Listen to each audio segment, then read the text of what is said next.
Welcome to the podcast, Let the Prophet Speak. Today we are studying Hosea 12. That's the Navi, the prophet Hosea, Parak Yud Beis. This is Saul Weiner, the host for your podcast. We're continuing on the theme of the previous chapters, that God is lamenting the fact that although he loved Ephraim, he loved the northern kingdom, he loved Israel, and he gave them everything they needed to be successful. Despite that, they turned their backs on him and abandoned him. The emphasis has always been on the deceit of the people, the fact that people were dishonest, the fact that they were lacking in kindness towards one another, the fact that lacking in justice, and the fact that they abandoned God and turned to other gods. And in their arrogance, they thought that they had the power to save themselves by making alliances with other nations, by without turning to God and without remembering what made them special and them unique. This is a theme that we've seen many times in the prophets in general and in Hosea and Hosea's words in particular. So let's start verse 1. Sivavuni b'chachash Ephraim. Ephraim, again referring to the kingdom of Israel, you have surrounded me with deceit and lies. Uvemirma beis Yisrael. In the house of Israel, you have surrounded me with. Mirma is like I see it translated as guile. Mirma could means, it also means deceit, but in a sneaky, lying, tricky kind of way. So you pretended to be righteous on the outside, but on the inside you surrounded me with mirma, with lies. Yehuda, however, Judah, od rod imel, you are still ruling with God. This is probably this prophecy probably took place at the time when there was a righteous king in the southern kingdom of Judah, probably Chizkiyahu or Hezekiah, and saying that Od Rod Imel, that they are still ruling. Their kings are still, at least outwardly, at least in principle, are with God. V'im kidoshim ne'eman, and they have been trustworthy with the holy ones. So God is now making a difference between the northern kingdom, which is persisting in its immorality, and the southern kingdom of Judah that was being faithful to God. As we'll see later in this chapter, and we'll see in many places, it's not like Judah was perfect, far from it. They had their faults as well, but at least in relation to the northern kingdom, at this time in history, they were sticking with God. Verse 2, Ephraim ro'eh ruach v'rodef kadim.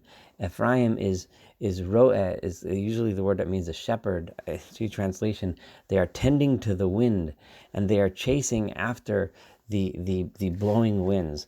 If you recall, we had earlier in chapter 8, verse 7, we had a similar reference to the wind. Ki ruach yizra'u v'sufasa yiktoru. The wind is a reference here to nothingness. Ephraim is chasing nothingness. They're abandoning God, and they're tending to things that are just wind, that are just blowing. They're nothing. Kol hayom, all day, kazav vashod yarbeh. They are increasing, all they are doing, everything they do is increasing lies and destruction. When people are dishonest, when society is dishonest to one another, all it brings about is destruction.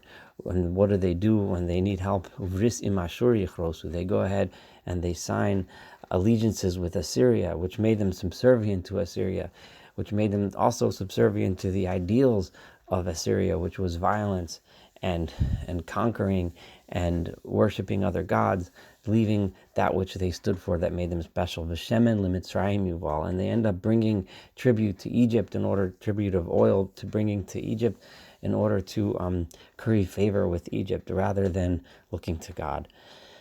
V'rivla Adonai im Yudah. There is an argument. There has been issues between God and Judah. First of all, this could be a reference to Judah, the southern kingdom, saying that Judah isn't perfect either. But there is an argument going on. We had earlier in Hosea, Rivu, we had this language of Rivu, which was a reference to literally meaning an argument between God and someone else. In this case, between God and the Jewish people. But it's not an argument of of which is of contempt. It's not an argument where one person dislikes the other one and argues, but rather it's an argument that leads one to something better. You tell someone and point out the issues in a positive way in order to help them improve. Or in this case, as we're going to see in a moment, it's a discussion with between Yehuda and God in order to bring Yehuda closer to God. In other words, God has a problem, but they're arguing with God and saying, "No, bring us close. We want to be with you." V'riv l'Adonai Yehuda v'lifkod al Yaakov kidrachav, and God will remember. He will punish Yaakov because of his ways. He will punish the people of Jacob, the descendants of Jacob, the people of Israel, as they deserve it. Ki ma'alolav yashiv lo. In like the deeds that he has done, that is what will come back to him. However, the people can still improve that. They can change that. As we see in verse 4, as now the prophet goes back in the history of the Jewish people, it goes back to that story back in Genesis where Yaakov struggled with an angel. An angel came down and held him back from his mission. And Yaakov himself fought with the angel. And he said, "No, I'm going to do this mission." So even when God puts obstacles in our way, even when God comes down to punish, we can get through it. There is a way. But we see from Yaakov, even in his mother's womb, he held on to the heel of his brother. He didn't allow. He was fighting already in order to achieve his place, to become the one that had a special relationship with God. Uva ono sora es Elohim. And when he grew up, he went and he beat out the angel that he fought with. So the angel comes to hold him back, but he doesn't allow himself to be held back. You can come back to God. You can repent. You can return. It's not hopeless. This is possible. This is doable, and this has been done since the beginning of your history. Verse 5, Vayosar Voyosar el Malach Vayuchol, and he fought with the angel and he beat the angel. Bacha Vayischan and lo, to the extent that the angel cried and asked him, "Please free me, let me go back." Beit El Yimtsoenu. Where did this occur? This occurred in Beit El. That's where he was found. Vishom Yidaber Imanu, and that's where he spoke. That's where God spoke with us, with the Jewish people, and said that you are going to be Yisrael. You are going to become the people of Israel. So the entire people of Israel arose in a situation of a confrontation, where the people did not allow the obstacles to keep them away from God. That was how our people was born, and God is saying, and that is how you have to be now. Just because things are bad, the way to get favor with me is to speak up, to come back, to don't allow this to happen. V'Adonai Elohei hatzvaos, and God, the God of all hosts of everything, Adonai Zichro, God is called. How do you speak to him? You call him by his name.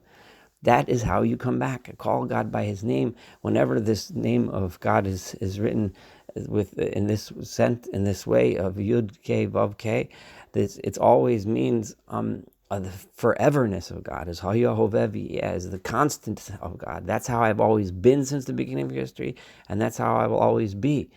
And how do you return? Let's look at verse 7. The prophet makes it simple for us. It's simple. It's easy. Here's the path.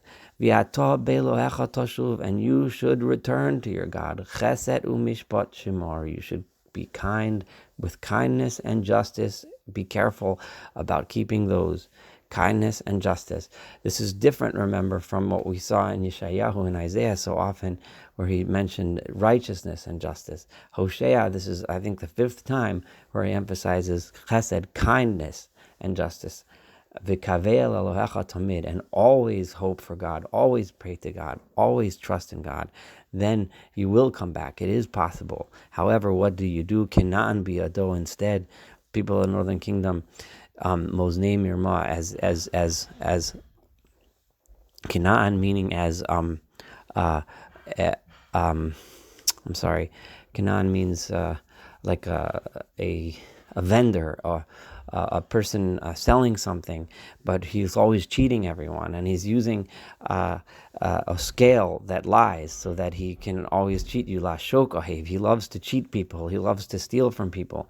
And then he says, Vayomer Ephraim, and then Ephraim, the people say, Ach asharti, I've gotten rich. Matzasi only, I've found treasure. I am great. Kol yigi I lo yimsu li avon asher chet. All of my efforts, I haven't found any sin. I haven't done anything wrong. Look, I've been successful. So many people think that because they have been successful financially, therefore it means that they're okay. They must be doing it right. Everything they're doing must be okay. But if it's achieved in a dishonest way, then it's definitely not okay. God says, I, Adonai Elohim Eretz Mitzrayim, I have been with you all the way from the beginning, all the way back from Egypt. Od oshivcha ba'olim kimei moed. I will bring you back. I will bring you back to your homes, just like it was once. In other words, yes, punishment will come, but I have stuck with you through all of the times. I will be here forever. Remember the Hayahovah V'yiyah, Yud Kei Vav Kei, forever. I will be with you just like I was with you all the way back from those days in Egypt. And I will bring you back, v'dibarti al hanavim. And how did I teach you? How do I teach you how to be proper? How do I lead you? I speak to you through my prophets. V'anochi chazon hirbesi. I have sent you so many visions, so many prophets have come to teach, including, of course, the one we're reading today, right now. Uviyad hanavim adama. And I have, in the hands of the prophets, I have been compared to all kinds of things, all kinds of parables to try to explain to you, to try to teach you, to try to lead you in the proper path. However, in Gilad Oven, instead with Gilad, we had before in let me go back to in chapter 6, verse 8, we mentioned Gilad. I'll just read that verse real quick. Ki chesed, Gilad Kiryat Pale Oven. Gilad is a place full of sinners. Gilad is a place that was in the portion of God. It was a place that's the tribe of God, not G-O-D, G-A-D, right? So it's just mentioning a place in the northern kingdom that was full of sin. Achshavayu, they are full of falseness. That's what they were. They gave me just falseness.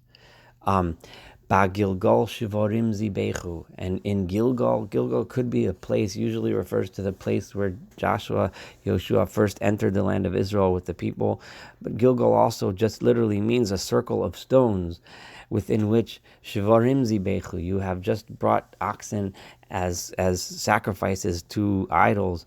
That's all you did. Instead of worshiping me, God says, me who's been with you all this time, you worshipped idols. Also, their altars are just like piles of rocks, al talmei sadai, that were piled up on the furrows of my fields. God says, on my fields in the land that I gave you, you piled up rocks and brought sacrifices to other gods. And however, let's go back again. God flips back again. This is the third time to early history. Vayivrach Yaakov Sedei Aram. Back then, I stuck with Yaakov not because he got rich off of lies and deceit like you did, but rather he worked hard. He went through so much suffering. He chased away from his home. He had to run all the way to the fields of Aram to his relative Lavan. Vayavod Yisrael b'isha u'v'isha shamar, and he spent 14 years working just in order to find a wife. This is the kind of life that he lived.